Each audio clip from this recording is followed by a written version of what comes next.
Présidentielle 2025, à Korogo, Jean-Louis Billon déploie sa vision de souveraineté et d'unité pour la Côte d'Ivoire. Le candidat du Congrès démocratique à la présidentielle de 2025, Jean-Louis Billon, a présenté sa feuille de route pour une nation économiquement souveraine et socialement soudée lors de son avant-dernier grand rassemblement de campagne. Mercredi 22 octobre 2025, la place de l'indépendance de Korogo, dans le nord du pays, affichait une marée de militants vêtus de vert et blanc venus écouter le président du Code. Au cœur de son discours, l'appel à l'apaisement des cœurs et à une réconciliation nationale effective, socle indispensable de tout progrès. Le candidat insiste sur son engagement pour la paix. Au niveau de l'union, de la cohésion sociale, de la réconciliation, très vite je prendrai les dispositions pour que ceux qui se sentent exclus reviennent au pays et qu'ensemble on puisse entamer un véritable dialogue et que l'on mette toutes les querelles, tous les conflits de côté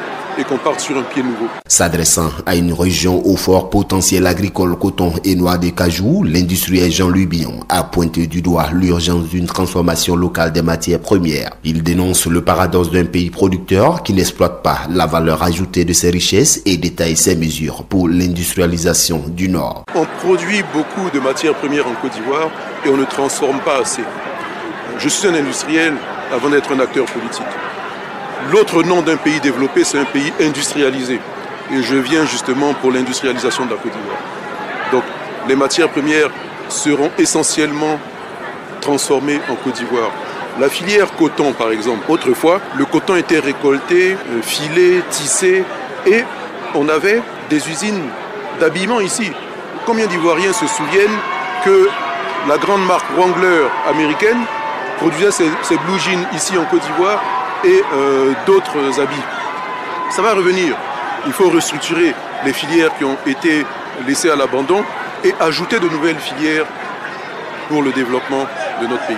Face à ses partisans, l'homme politique s'est affiché confiant quant à l'issue du scrutin. Il a martelé que l'heure était au changement, annonçant la fin d'une époque politique. Le ton est donné, l'alternance est en marche, rien ne l'arrêtera. Nous sommes à quelques jours d'un changement de régime. Nous sommes à quelques jours d'une nouvelle génération qui accède au pouvoir. Donc c'est ce que je suis venu dire aux populations de Korogo, surtout aux jeunes, de garder espoir. Partout où je vais maintenant, la mobilisation est forte. Je suis réclamé dans plein d'autres endroits en Côte d'Ivoire. Malheureusement, la campagne ne durait que 13 jours. Il était difficile de faire plus que ça. Après la campagne se termine, je serai chez moi pour un gros barbecue où toute la population va manger. Mais j'aurais aimé que cette campagne soit plus longue. Bon, c'est peut-être voulu comme ça, parce que si elle était plus longue, je gagnerais au premier tour. Là, avec ces 13 jours de campagne, nous allons pousser le président Ado au second tour. Et là, j'offrirai un grand moment de débat démocratique aux Ivoiriens et ils choisiront le meilleur d'entre nous.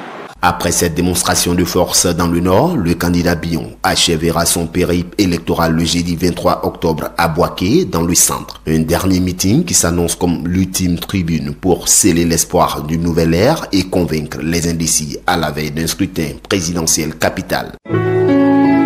APRA, Agence Presse, Radio et Audio.